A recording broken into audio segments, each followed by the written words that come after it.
존귀하신 하나님, 오늘 예수님께서 십자가에 달려 돌아가신 성금요일입니다. 주님의 십자가의 모습에서 우리 인간들의 죄악과 또 하나님의 뜻에 어긋나게 살아가는 삶의 마지막에 궁극적인 것을 보고 깨닫게 하시며, 그런 우리 인간의 부족함과 그 죄악됨을 친히 품어 안으시고 우리에게 참된 구원의 문을 여시기 위해 주님께서 베푸신 그 사랑과 은혜의 의지를 또한 깊이 깨달을 수 있도록 우리 가운데 함께하여 주옵소서. 그래야 한편으로는 우리의 죄악과 부족함에 대한 진실한 회개와 더불어 그러한 우리들을 여전히 사랑으로 품어 안으시는 주님의 그 크신 은혜와 사랑에 감사하는 오늘 이 성금요일이 되도록 함께해 주시옵소서. 오늘은 새벽과 더불어 또 저녁에 성금요일 예배에 이르기까지 주님의 십자가와 함께 살아가는 귀한 날 되도록 함께해 주시옵소서. 예수님의 이름으로 기도드립니다. 아멘. 찬송 150장 그리고 나의 등 뒤에서 함께 찬송하시고 김영숙 권사님 기도해 주시겠습니다.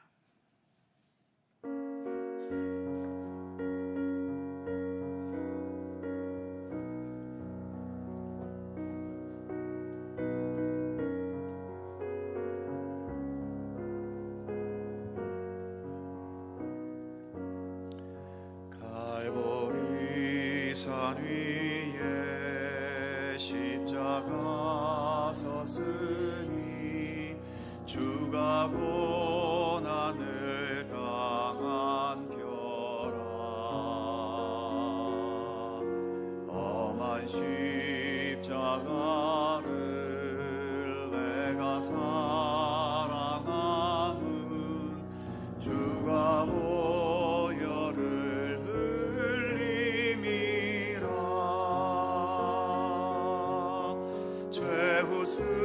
승리를 얻기까지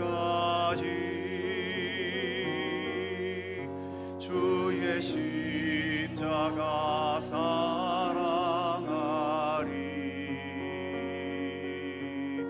빛난 멸류관 받기까지 험한 십자가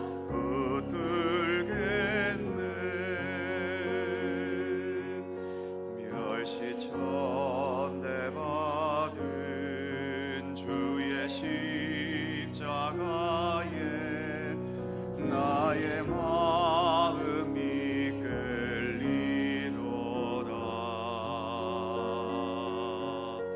귀한 어린 양이 세상 죄를 지고 험한 십자가 지셨도다. 최후 승리를 얻기까지 주의 십자가 사랑하리. 빛난 멸류관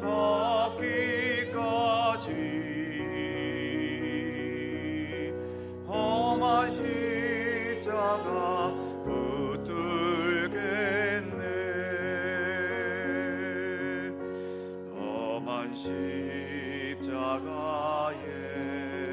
주가 흘린 피를 믿는 마음으로 바라보니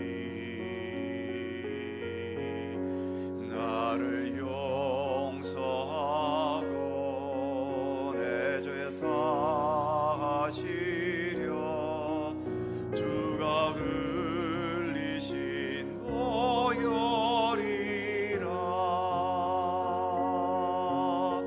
최후 승리를 얻기까지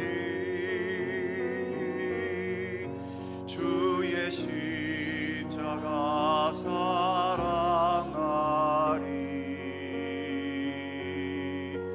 빛난 멸류관 받기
나의 인생길에서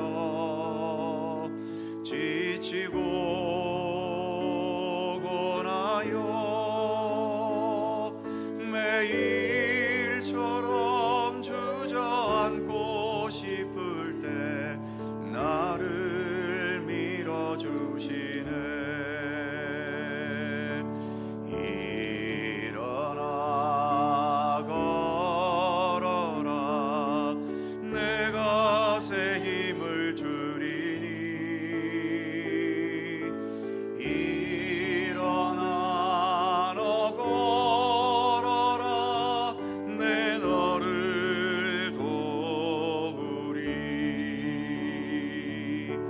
나의 등 뒤에서 나를 도우시는 주. 평안히 길을 갈 땐 보이지 않아도 지치고 고나여 넘어질 때면 다가와 손 내미시네. 일어나 걸어라 내가 새 힘을 주리니. 일어나 너 걸어라 내 너를 도우리. 나의 등 뒤에서 나를 도우시는 주. 때때로 뒤돌아보면 여전히 계신 주. 잔잔한 미소로 바라보시며 나를 재촉하시네. 일어나 걸어라 내가 새 힘을 주리니. 일어나 너 걸어라 내 너를 도우리.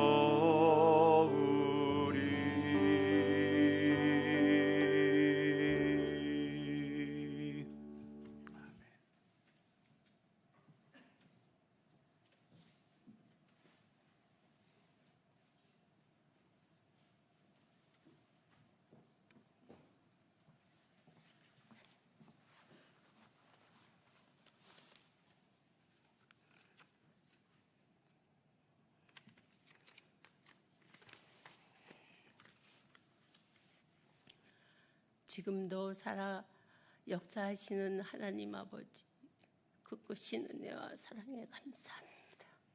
고난주간 특별 새벽기도로 영광을 돌립니다. 영원히 죄로 말미암아 죽을 수밖에 없었던 우리를 십자가의 보혈의 공로로 하나님 자녀 삼으심을 감사드립니다. 하나님 아버지, 자녀답게 살지 못하였고 행함 없는 삶을 고백합니다. 저희들의 죄를 용서하여 주시옵소서. 오늘은 주님이 십자가를 지는 성금요입니다. 육신의 몸으로 오신 주님, 아무 죄도 없으신 예수님, 오직 하나님 아버지의 뜻을 이루기 위하여 고난의 십자가를 지신 주님, 생명을 살리는 주님의 참 사랑이었습니다. 저희도 그 은혜에 감사하며 모든 일에 협력하여 선을 이루는 일에 힘쓰며 기도하며 생명, 사랑, 평화, 은혜가 충만한 갈릴교회 모든 직분자들이 되길 간절히 기도드립니다. 귀하게 세우신 정승아 목사님, 육신을 강건케 하시며 성령 충만한 은혜로 양떼들을 이끌어 가기에 부족함이 없도록 은혜 내려 주시옵소서. 목사님의 말씀을 통하여 많은 한우들의 치료되기를 간절히 원합니다. 감사드리며 예수님 이름으로 기도드립니다. 아멘.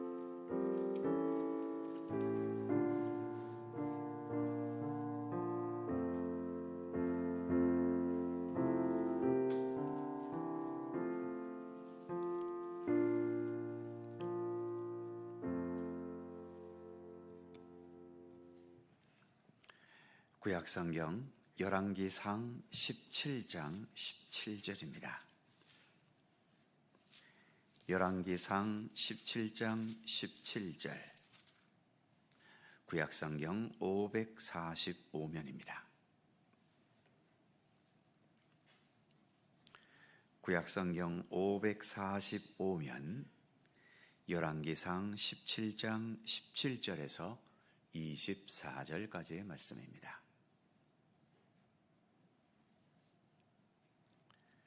오늘 주신 말씀 한 절씩 교독하지요. 제가 먼저 17절 읽습니다. 이 일 후에 그 집 주인 되는 여인의 아들이 병들어 증세가 심히 위중하다가 숨이 끊어진지라.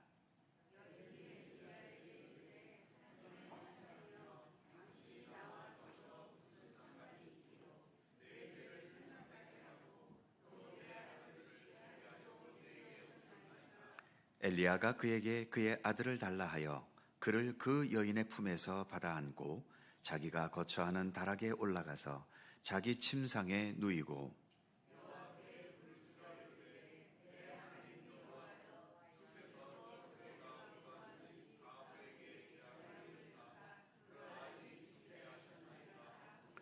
그 아이 위에 몸을 3번 펴서 엎드리고 여호와께 부르짖어 이르되 내 하나님 여호와여 원하건대 이 아이의 혼으로 그의 몸에 돌아오게 하옵소서 하니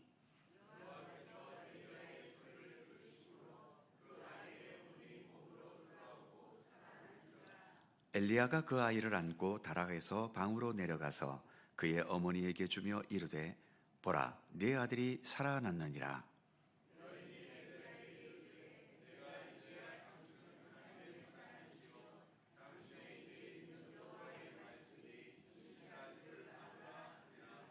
아멘.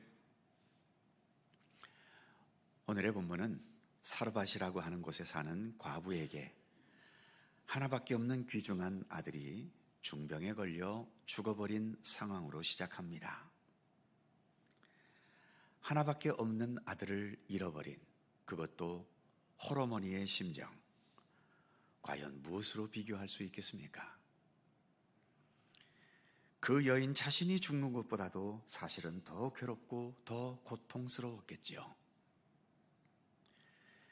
그런데 엘리야 선지자가 그 아이를 다락방으로 데리고 올라가서 하나님께 기도함으로 다시 살아나게 했다고 본문은 말합니다. 본문은 이렇게 하나님의 권능이 죽은 자를 다시 살아나게 했다는 기적의 이야기를 말하려 하는 것일까요? 성경에는 이 외에도 죽은 자가 다시 살아나는 기적이 몇 군데 기록되어 있습니다. 그리고 무엇보다 오늘 십자가에 못 박혀 죽으신 예수님도 다시 살아나셨지요. 죽었다가 다시 살아났다는 사실은 우리에게 무엇을 말해줄까요? 있지도 않은, 가능하지도 않은 엉터리 얘기로 사람을 현혹시키는 걸까요? 죽으면 다시 살아나지도 못할 사람에게 헛된 희망과 망상을 가지게 하는 것일까요? 그리고 죽었다가 다시 살아난다는 게 죽어 있는 사람에게는 희망일 수는 있겠지만 아직 죽지도 않은 우리에게 그게 무슨 의미가 있고 무슨 희망이 될 수 있을까요? 우리 기독교 신앙은 하나님의 창조의 역사를 믿습니다. 세상 모든 만물도, 그리고 내 육신과 내 육신 속에 있는 생명까지도 하나님께서 창조하셨음을 믿고 있지요. 그러니까 죽은 자가 다시 살아나는 게 가능하냐 불가능하냐, 정말이냐 거짓말이냐를 따지는 것은 창조주 하나님 앞에서는 아무런 의미도 없습니다. 중요한 것은 하나님께서 죽은 자를 다시 살리신다는 게 지금 여기에 살아있는 우리에게 어떤 의미가 있느냐 하는 거죠. 그 이전에 우리가 죽었다라고 할 때에 그 죽음이라는 것이 또 우리에게는 어떤 의미가 있느냐 하는 겁니다. 무엇보다 먼저 죽음은 끝이 아니라는 것입니다. 죽음도 생명의 흐름 중에 거쳐가는 하나의 과정일 뿐이라는 거죠. 우리가 육신의 눈으로만 볼 때에는 죽는 것으로 모든 게 끝나버리니까 죽음을 절망적인 것으로만 생각하지만 생명의 창조주이신 하나님께는 우리에게 있는 이 모든 죽음의 과정은 하나님께서 펼쳐가시는 생명의 역사 중에 한 과정을 거쳐가는 것일 뿐입니다.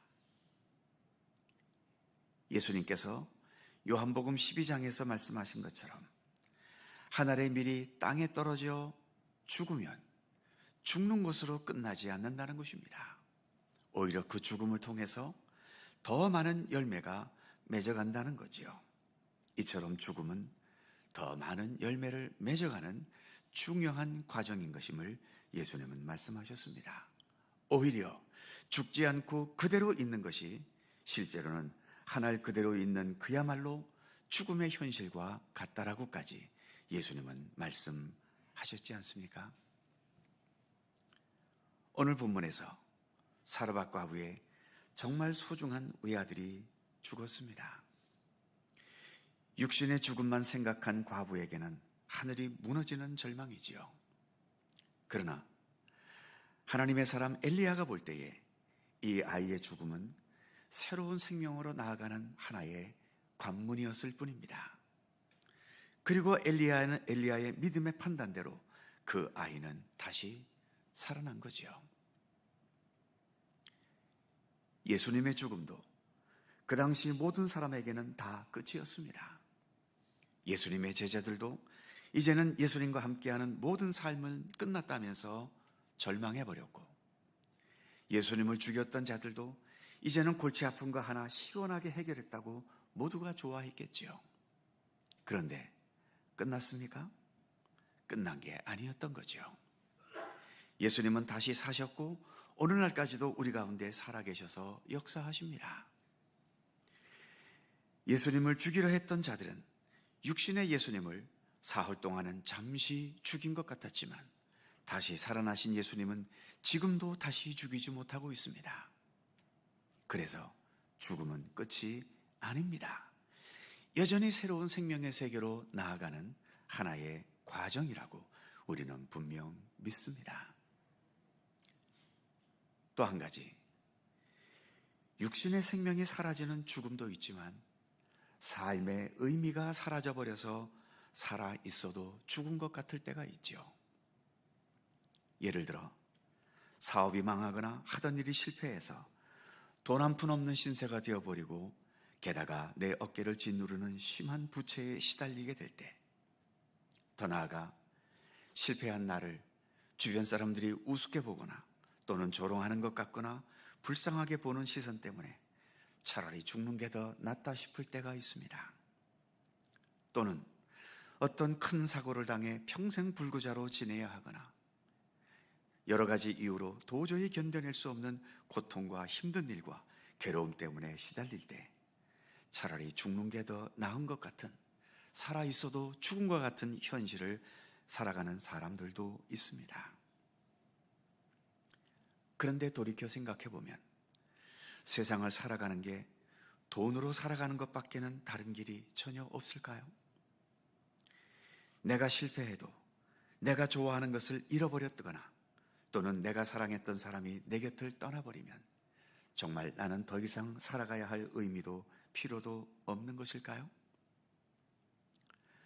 성공해서 높은 자리의 화려함을 지니는 것만 그것이 사는 의미일까요? 낮은 곳에서는 또는 삶의 밑바닥에서도 살아내어야 할 의미 있는 삶은 정말 없는 것일까요? 꼭 내 소원과 버킷리스트를 완성해야만 삶이 의미가 있는 것일까요? 아무것도 이루지 못했어도 거기에서 내가 소중하게 살아갈 수 있는 삶의 길은 정말 없을까요?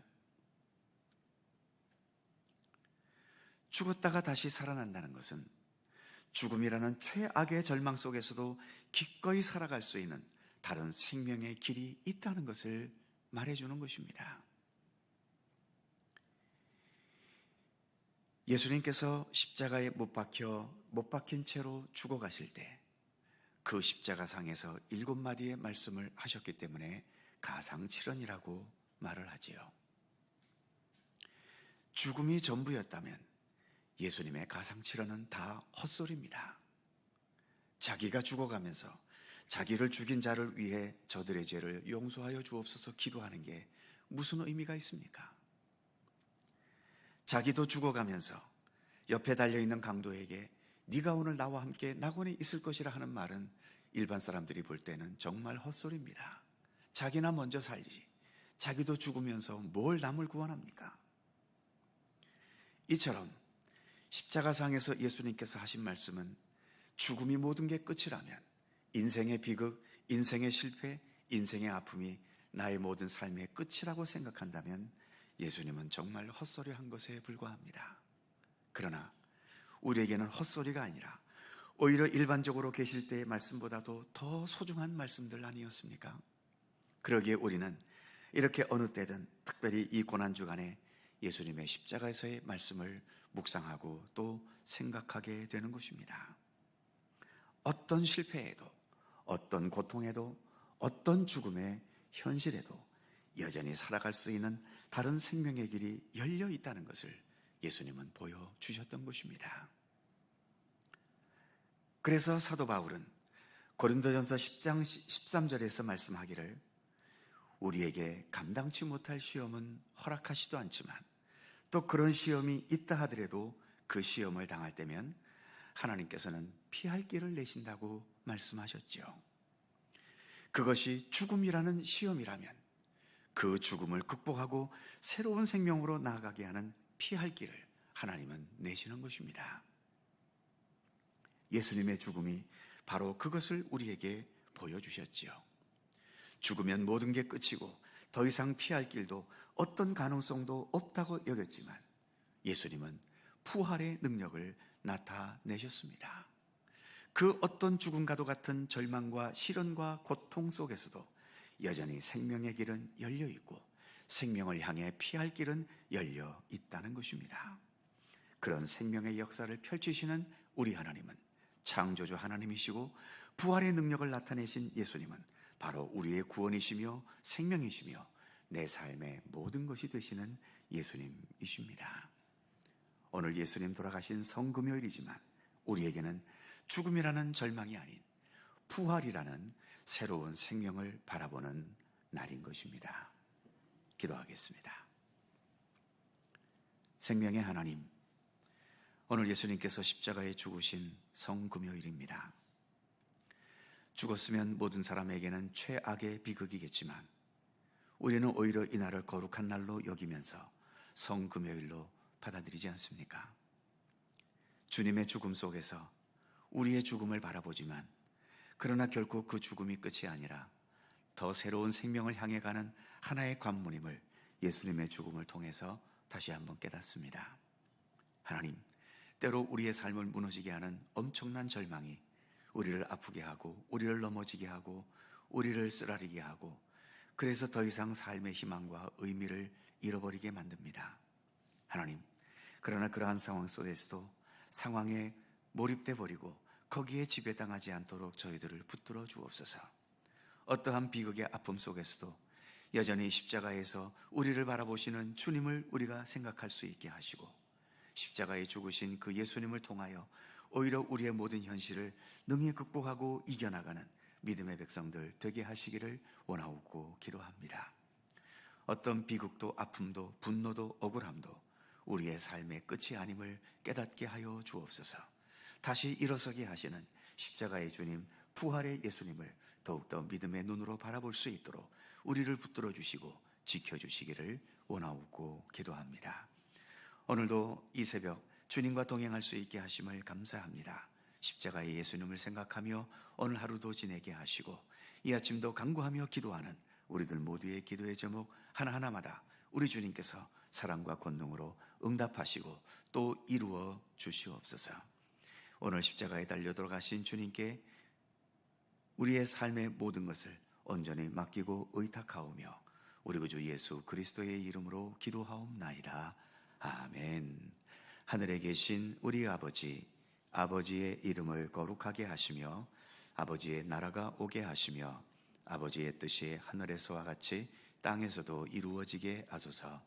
오늘 우리에게 일용할 양식을 주시고 우리가 우리에게 잘못한 사람을 용서하여 준 것 같이 우리 죄를 용서하여 주시고 우리를 시험에 빠지지 않게 하시고 악에서 구하소서. 나라와 권능과 영광이 영원히 아버지의 것입니다. 아멘. 함께 통성으로 기도하기 원합니다. 오늘의 말씀을 생각하시면서 힘든 고통과 아픈 현실, 우리에게 있는 여러 힘겨운 현실들 주님 앞에 일일이 간구하시면서 그런 현실 속에서도 주님의 십자가를 바라보며 모든 고통과 아픔과 시험과 위기와 위험들을 이겨내고 극복할 수 있도록 우리에게 굳건한 믿음의 힘을 주시기를 기도하실 수 있기를 바랍니다. 나도 힘들게 살아갈 때가 많지만 내 주변에 오랜 세월 힘들게 살아가는 많은 우리의 이웃들이 있고 성도들이 있죠. 무엇보다 오랜 세월 힘들게 투병하고 있는 우리 모든 환우들을 위해 특별히 기도해 주시기 바랍니다. 지금 입원 중이거나 회복을 기다리는 분들, 그리고 그 외의 물질, 가정, 직장, 사회생활 여러 시련 속에 시달리는 모든 분들에게 주님의 치유와 회복과 언제나 희망을 놓지 않는 굳건한 믿음으로 살아갈 수 있도록 위에서 기도해 주시기 바랍니다. 아울러 전쟁과 기근과 억압과 재해와 빈곤과 또 잘못된 종교와 정치적 폭력 속에 살아가는 이 땅의 모든 백성들을 위해서 기도해 주시고 그들에게 주님의 평화와 또 주님의 위로가 함께할 수 있도록 기도해 주시기 바랍니다. 이 시간 오늘의 말씀을 생각하며 십자가의 예수님을 바라보며 통성으로 함께 기도하시고 이후 시간 자유롭게 돌아가시겠습니다. 거룩하신 아버지 하나님, 은총과 사랑에 감사드립니다. 주님 앞에 다시 한번 머리 숙이며 간구하며 기도하오니 오늘도 우리의 기도를 들어 응답하여 주시옵소서. 무엇보다 십자가에 달려 돌아가신 주님을 이 시간 바라봅니다. 하나님 아버지, 세상적으로 육신적으로는 더할 나위 없는 비극이고 아픔이고 눈물이지만 그러나 주님께서는 그 모든 것들을 능히 부활의 영광으로 이겨내신다는 것을 더 분명히 믿고 순간하여 주시옵소서.